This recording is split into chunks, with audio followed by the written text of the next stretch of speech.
Kemarin mendadak timeline di medsos saya itu rame banget. Beritanya Ganjar Pranowo, Gubernur Jawa Tengah, tidak diundang dalam acaranya Mbak Puan Maharani. Padahal semua elit PDI Perjuangan di sana hadir, mulai ketua partai sampai kepala daerah. Cuman Gubernur Jawa Tengah aja yang nggak diundang. Ada apa? Saya coba dong cari informasi dari mana-mana. Ada apa sih di internal PDI Perjuangan? Kenapa Ganjar Pranowo itu sepertinya dibuang? Bukankah dia salah satu kader terbaik partai? Dari informasi terbatas yang saya dapat, ada kekhawatiran di elit PDI Perjuangan. Nama Ganjar Pranowo semakin dikenal oleh masyarakat.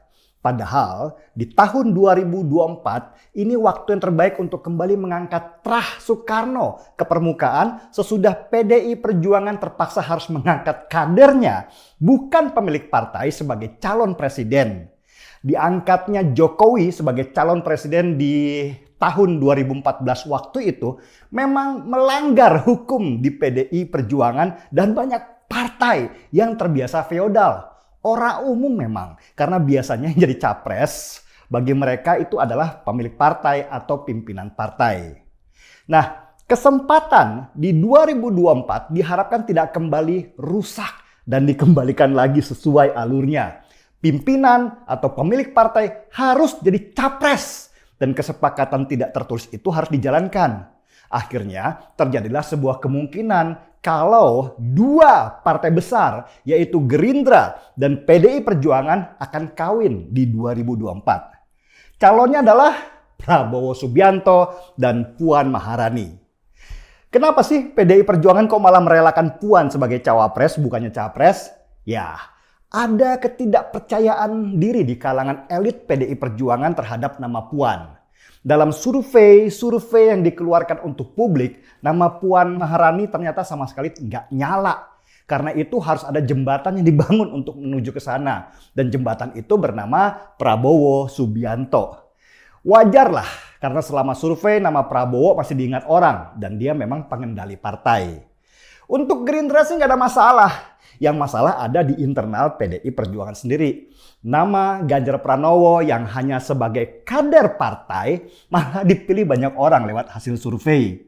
PDI Perjuangan seperti dejavu dengan situasi di 2014 di mana nama Jokowi lebih dipercaya masyarakat daripada Megawati. PDI Perjuangan pada waktu itu ada di posisi dilematis. Tetap mengangkat Megawati sebagai capres karena dia adalah simbol PDI Perjuangan, tetapi potensinya kalah, atau mengubah sistem dengan mengangkat Jokowi karena dia punya potensi menang yang lebih besar. Untunglah Megawati pada menit terakhir berbesar hati dan rasional dengan memberikan restu kepada Jokowi. Proses ini nggak mulus karena ada dalam tentangan dari dalam PDI Perjuangan sendiri. Dan tentangan terbesar datang dari almarhum Taufik Kimas, suami Megawati yang gak ingin Jokowi menjadi calon presiden dari PDI Perjuangan. Tetapi hasil akhir tetap ada di tangan Tuhan lewat rakyat Indonesia. Jokowi malah menjadi presiden 2 periode, padahal dia di dalam internal partai sama sekali tidak diunggulkan awalnya. Beberapa elit partai PDI Perjuangan gak ingin kutukan itu kembali lagi. Kali ini harus Trah Soekarno yang menjadi calon presiden dari PDI Perjuangan. Karena itulah mereka gencar membangun kampanye dengan bahasa Jawa, ojo pedot oyot, yang berarti jangan putus akar. Mencoba mengingatkan kembali kader PDI Perjuangan bahwa mereka masih punya Trah Soekarno di dalam partai yang harus jadi pemimpin mereka dan pemimpin bangsa Indonesia. Mungkin gerakan kampanye jangan putus akar itu berlaku di internal PDI Perjuangan karena sistemnya mereka ya feodal yang dibangun tetapi tidak berlaku buat rakyat Indonesia. Rakyat Indonesia sekarang sudah pada cerdas. Karena arus informasi yang begitu terbuka dengan adanya media sosial. Mereka lebih memilih figur daripada partai khusus dalam memilih calon pemimpin. Dan disinilah kelemahan tim komunikasi Puan Maharani yang gak update perkembangan teknologi. Mereka memaksakan Puan naik ke permukaan tetapi gak canggih dalam memanfaatkan media sosial. Dan akhirnya nama Puan pun tenggelam dalam hiruk-pikuk politik. Padahal apa sih kurangnya Puan Maharani? Dia anak dari tokoh politik Megawati, cucu dari Soekarno, pendiri bangsa ini, sempat menjadi menteri dan sekarang ketua DPR RI. Harusnya lebih mudah dong mengangkat nama Puan sebagai pilihan terbaik, tetapi ternyata mereka gagal. Kegagalan tim Puan memainkan media sosial inilah yang membuat mereka akhirnya frustasi sendiri. Rasa frustasi mereka dilampiaskan dengan menyalahkan Ganjar Pranowo, Gubernur Jawa Tengah, sebagai gubernur yang lebih sering main di medsos daripada kerja nyata. Lucu memang, mereka yang nggak bisa main medsos yang disalahkan medsosnya. Ganjar Pranowo sendiri pintar memainkan medsos sebagai alat komunikasi langsung dengan warganya. Dia bisa dengan tangkas menjawab, bahkan bercanda dengan warganya lewat media sosial. Bahkan dia membangun image-nya juga lewat media sosial. Inilah yang seharusnya disyukuri oleh PDI Perjuangan karena ada kadernya yang adaptif dengan teknologi, bukannya malah mencaci dan menyingkirkannya. Ganjar bisa dibilang batu sandungan terbesar. Dan dibuatlah skenario-skenario untuk menyingkirkan Ganjar Pranowo dari bursa calon presiden. Apalagi PDI Perjuangan sekarang memegang tiket terbesar pencalonan presiden.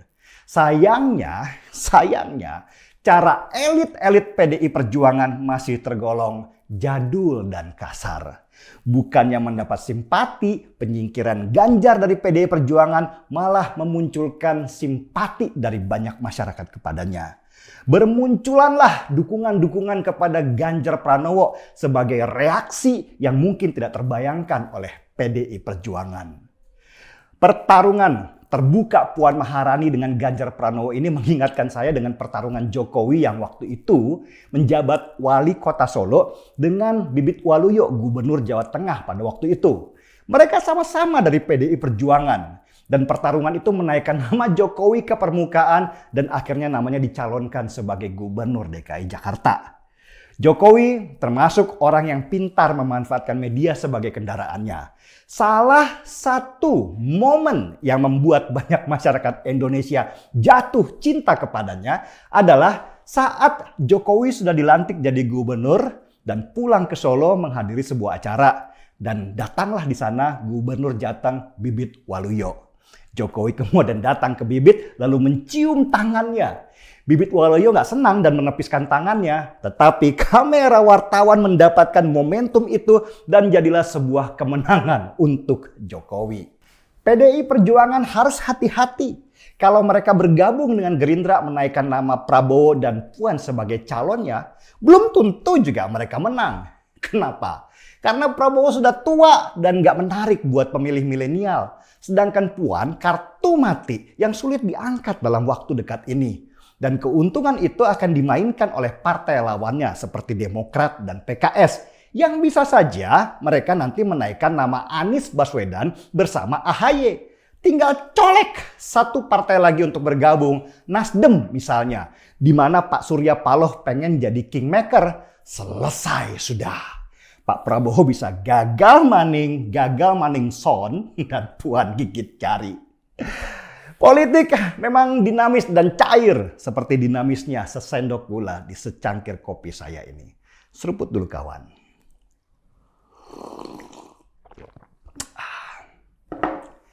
Markibong, mari kita bongkar semua. Saya Denny Siregar dan kita di acara Timeline.